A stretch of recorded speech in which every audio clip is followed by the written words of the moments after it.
Aquí inicia La Fosa Escéptica, un lugar para ejercitar la mente, con Alfonso Villalpando. Hola, en este video voy a tratar de explicar cuál fue la situación política, social y religiosa en el Imperio Romano del siglo IV, que es cuando se realiza el que quizás sea el concilio cristiano más importante de toda la historia del cristianismo, el Concilio de Nicea. Vamos a echarle un vistazo a lo que era la situación del Imperio Romano, que sufrió, por así decirlo, una serie de calamidades y dramáticas transformaciones fruto de sus propias contradicciones internas, crisis en el modo de producción esclavista, la propagación del colonato y su inevitable decadencia, así como la corrupción imperante en el poderoso ejército. El sectarismo y luchas violentas entre cristianos, invasiones bárbaras, revueltas palaciegas, entre otros muchos factores, contribuyeron a la rápida degradación del imperio. Y en medio de este desorden, de este, desmoronamiento de las bases del imperio, emerge la figura de Constantino I el Grande, que en un intento por detener el desmoronamiento del imperio, convoca un concilio como un modo desesperado para conservarlo unido. ¿Qué sucedió realmente en este importante concilio? ¿Cuál fue su resultado? Antes de averiguarlo, les recuerdo suscribirse al canal y activar las notificaciones. También los invito a integrarse al grupo de Facebook, está muy interesante. En la descripción les dejo la liga para que lo puedan hacer. Dicho lo anterior, a lo que vinimos. El Imperio Romano, que había dominado y de hecho era el dueño de gran parte del mundo conocido hasta entonces, se desmoronaba. La pronunciada degradación del imperio impactó principalmente a las provincias occidentales, donde el modo de producción esclavista había echado raíces muy profundas. Ante este debilitamiento, se sumó el hecho de que los esclavos eran muy malos trabajadores y su rendimiento era sumamente bajo. Y esto hizo que por todos lados empezaran a surgir nuevas fuerzas como los terratenientes y los colonos. Flavius Valerius Aurelius, al cual sus amigos le llamaban simplemente Constantino I el Grande, llegó al poder en un momento en el cual el Imperio Romano se encontraba políticamente muy desestabilizado luego de la muerte de su padre. Cuando su padre, clavó el pico, Constantino I el Grande fue aclamado por las tropas del ejército y con este apoyo es declarado emperador. Algunas de sus reformas parecieron sacar al Estado romano de su postración inicial, devolviéndole parte de la bonanza económica de antaño. Pero la persistencia del gasto público en niveles incompatibles con los ingresos, o sea, para decirlo en términos menos económicos, se estaban gastando más de lo que generaban, llevó al imperio prácticamente a la quiebra. El uso irracional de los fondos del erario y la corrupción impidieron la consolidación del proyecto y de los cambios propuestos para hacer viable la administración del imperio, en lugar de reducir las cuantiosas erogaciones del tesoro para equilibrar las cuentas públicas. ¿A qué gobierno de qué país actual se parece todo esto? La administración central hizo lo que siempre se hace en estos casos: elevar los impuestos. Con ello facilitó contra su voluntad la concentración de la riqueza y el encumbramiento del latifundio, en tanto que se generaba la aparición de los futuros señores feudales. Las pesadas cargas fiscales, al subir los impuestos, exorbitantemente tolerables en otros tiempos y que ahora eran insoportables para un gran segmento de la población, hizo que muchos labradores propietarios de las parcelas de bajo rendimiento se vieran en la necesidad imperiosa de vender sus tierras por no poder afrontar las deudas con el fisco. Como quien dice, les cayó Hacienda. Igualito a lo que pasa ahora. Los humildes campesinos tuvieron que buscar la protección de algún poderoso terrateniente al cual le vendían sus tierras. El poderoso latifundista las compraba con la condición de que siguieran trabajando en ellas, haciéndolos esclavos. En cualquier caso, los principales beneficiarios resultaron ser los grandes terratenientes, mientras que el imperio veía con desesperación la huida de su base de contribuyentes fiscales. Constantino encuentra en el Dios cristiano la salida a sus problemas y empieza a creer en la doctrina impartida por sus asesores creyentes de esta nueva religión. Otra parte de la historia adjudica a Constantino el hecho de que él no creía y no se hizo creyente católico por una creencia fundamentada, sino que lo hizo como una estrategia política para mantener el orden en el Imperio Romano que se le estaba desmoronando entre las manos. Constantino empezó a mostrar simpatía por el cristianismo mediante el Edicto de Milán del año 313 de la Era Común, por el cual dio a los cristianos la libertad para reunirse y practicar su culto sin miedo a sufrir las persecuciones revoluciones, que en ese entonces era un deporte muy popular. Básicamente el juego de los romanos era los perseguían, los agarraban y los mataban. Algunos sobrevivientes servían como diversión en el circo romano, donde eran consumidos generalmente por leones o tigres, divirtiendo a chicos y grandes. Aunque debo aclarar que la creencia de que todos los cristianos que se detenían por sus creencias religiosas eran llevadas al Coliseo para ser tragados por leones y demás fieras, es un tanto cuanto exagerada. Constantino era consciente de las numerosas divisiones que existían en el seno del cristianismo, por lo que, siguiendo la recomendación de un sínodo dirigido por Ocio de Córdoba en el año 323 de la Era Común, decidió convocar a un concilio ecuménico de obispos en la ciudad de Nicea. ¿Por qué Constantino eligió esta ciudad? Bueno, ahí era donde se encontraba el Palacio Imperial de Verano. El propósito de este concilio era establecer la paz religiosa y construir la unidad de la Iglesia cristiana, aportando una ideología religiosa que unificara al imperio. La actuación de este emperador fue realmente revolucionaria al convertir una religión estatalmente perseguida en una religión de Estado. Esta conversión radical generó a una nueva capa social muy dominante, el clero, al cual el emperador cortejaba y le otorgaba toda libertad y fondos económicos, como a ningún otro grupo de intereses en el nuevo imperio. Debemos recordar que Constantino, que fue el creador del Imperio Universal Cristiano, era un genocida. Como muestras de su don de gentes, puedo contarles que Constantino mandó ahorcar a su suegro, mandó estrangular a sus 2 cuñados y también hizo ahogar a su mujer en el baño. Además le gustaba patear perros y le sacaba la lengua al que le caía mal. Pero ya basta de rodeos. Entremos de lleno al tuétano de este video, el Concilio de Nicea. Este importante acontecimiento ocurrió el 20 de mayo al 19 de junio del año 325 de la Era Común en la ciudad de Nicea de Bitina. Esta ciudad es actualmente Iznik, en Turquía. Hasta allá se fueron a hacerlo porque a Constantino le gustaba ese lugar para pasar sus largas vacaciones. Fue convocado, como dije, por el emperador Constantino y es considerado el primer concilio ecuménico para las iglesias que se reconocen católicas y por algunas iglesias protestantes. Desde el punto de vista religioso, los cristianos se habían distanciado unos de otros, se miraban feo y a la menor provocación se rompían el hocico, agrupándose a regañadientes en una treintena de sectas enfrentadas entre sí. Cada secta intentaba imponer su doctrina sobre las demás y, por otra parte, todas estaban enemistadas con los judíos, generando una situación deplorable, inédita en el contexto religioso de la antigüedad. Finalmente, gracias a Constantino y su concilio de Nicea, la secta católica con sus dogmas sería la vencedora.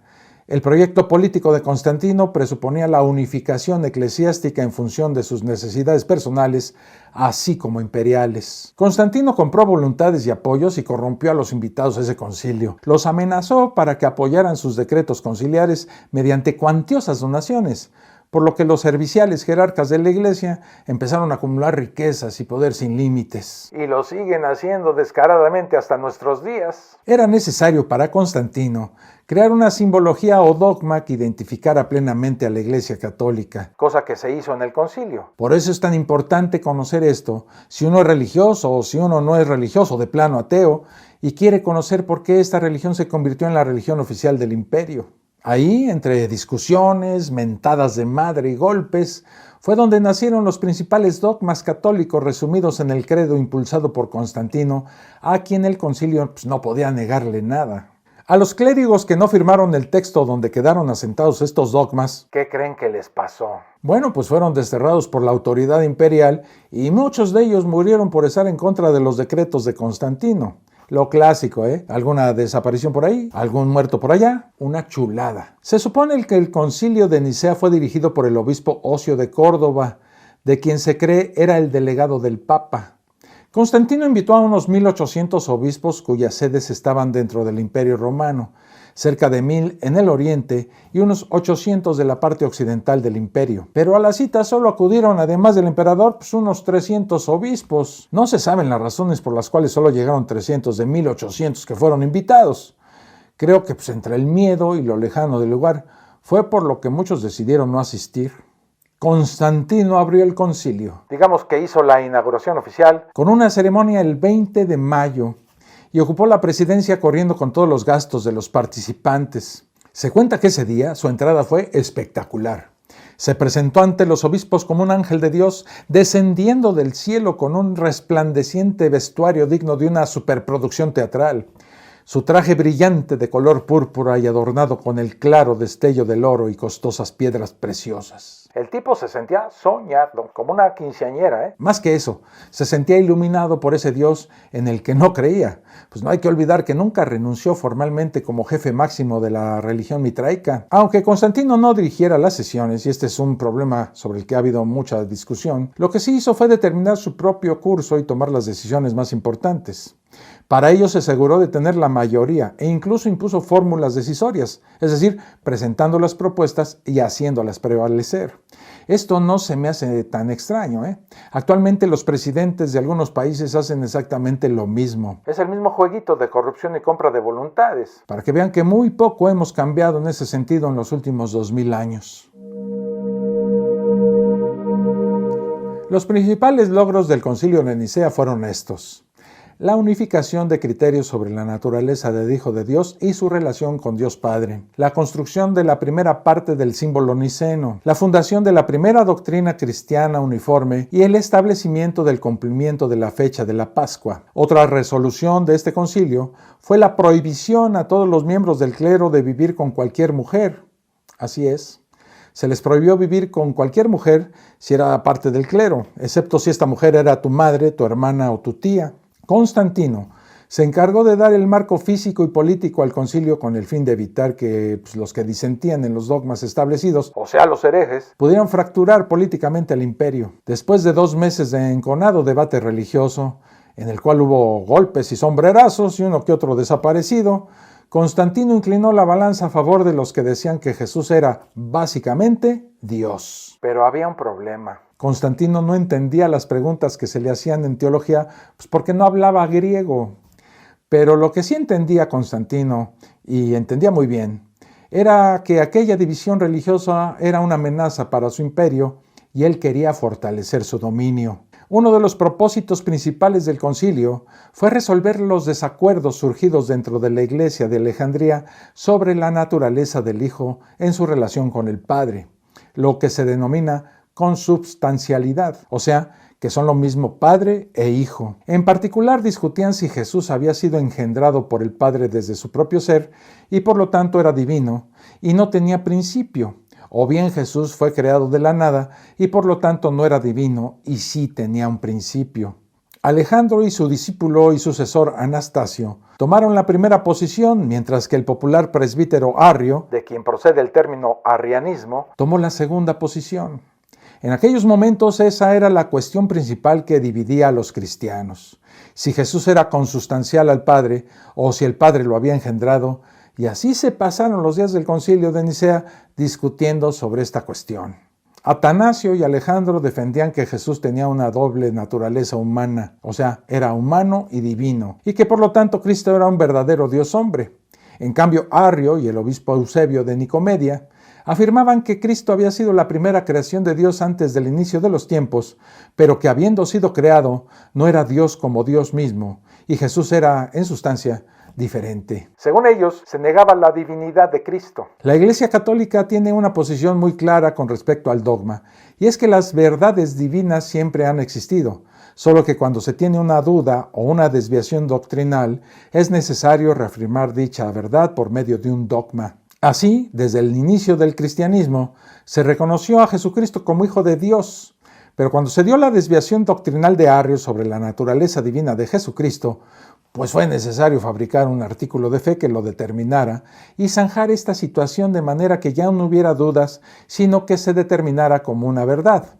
Esto ocurrió en el Concilio de Nicea, y me refiero al primero, porque hubo varios, pero en este primero, esto se determinó luego de reñidas y agotadoras discusiones. Los obispos proclamaron la naturaleza trinitaria de Dios. Constantino apoyó la decisión y la doctrina arriana. En este concilio se establece el credo de Nicea, muy similar al que se repite constantemente en las iglesias católicas hoy en día.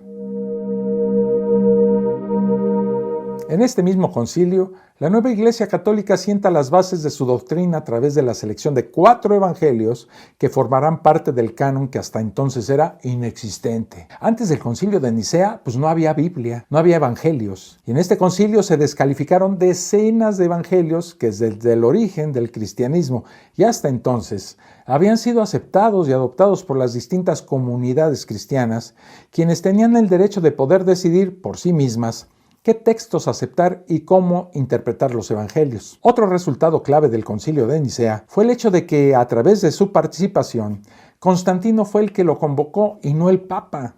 Desde entonces existe este precedente. Los césares se atribuyen el derecho de convocar concilios para resolver problemas en el seno de la Iglesia, lo que equivalía, en pocas palabras, a subordinar al Estado los asuntos internos de esta misma Iglesia. A partir de ahí, los emperadores y no los papas fueron los que tomaron las decisiones acerca de la Iglesia durante todo el siglo IV. Los papas no desempeñaban ningún papel decisivo en los sínodos ni fueron autoridades determinantes. Estaban prácticamente de adorno. Desde Constantino imperó el poder sinodal imperial. Desde que los emperadores comenzaron a ser cristianos, las cuestiones de la Iglesia dependían de ellos y los concilios más importantes se celebraban a su arbitrio. Incluso el contenido de las decisiones respondía, en la mayoría de los casos, a los deseos del gobernante en turno. El concilio de Letrán, en el año de 1122, fue el primero convocado por un papa, el Papa Calixto II. De ahí todos los concilios fueron citados por los papas, no por los gobernantes ni por el emperador. El credo de Nicea fue modificado y ampliado en el concilio de Constantinopla en el año 381, que fue convocado por el emperador Teodosio, y esa versión es la que se conoce como símbolo niceno constantinopolitano. En él se acordó colocar al Espíritu Santo en el mismo nivel de Dios y de Jesús, y empezó a perfilarse la doctrina trinitaria. En este credo se establece claramente lo que debe creer cualquier bautizado, o sea, cualquier religioso. Resume los principios básicos de la fe cristiana de una manera relativamente sencilla, con la intención de proporcionar un recurso para memorizarlos y proclamarlos por parte de todos los fieles. Y por fin, en este concilio se establece la virginidad de María, que fue pura y santa y sin mancha de culpa original desde el primer instante de su concepción. La jerarquía religiosa preservó la santidad de María, o sea, no traía la mancha del pecado original que había de transmitirse a todos los hombres. Menos a ella, ¿verdad? Porque básicamente era la mamá del jefe. Así pues, el Concilio de Nicea establece a la religión cristiana como oficial del imperio y también establece el dogma, la guía y las reglas por las cuales los creyentes siguen siendo manipulados y sometidos. Como vimos, Constantino no estaba preocupado por sus creencias religiosas. De hecho, como ya dije, nunca renunció a su posición como jefe de la Iglesia mitraica. Su intención claramente fue la de darle cohesión al Imperio Romano. En el momento de la muerte del emperador Constantino, los mismos jerarcas de la Iglesia aprovecharon el jaleo para propagar el rumor de que el emperador se había convertido al cristianismo. Pero el rumor nunca fue verificado. Hasta aquí este video. Nos vemos en el próximo. Un abrazo. Esto fue La Fosa Escéptica, un lugar para ejercitar la mente, con Alfonso Villalpando.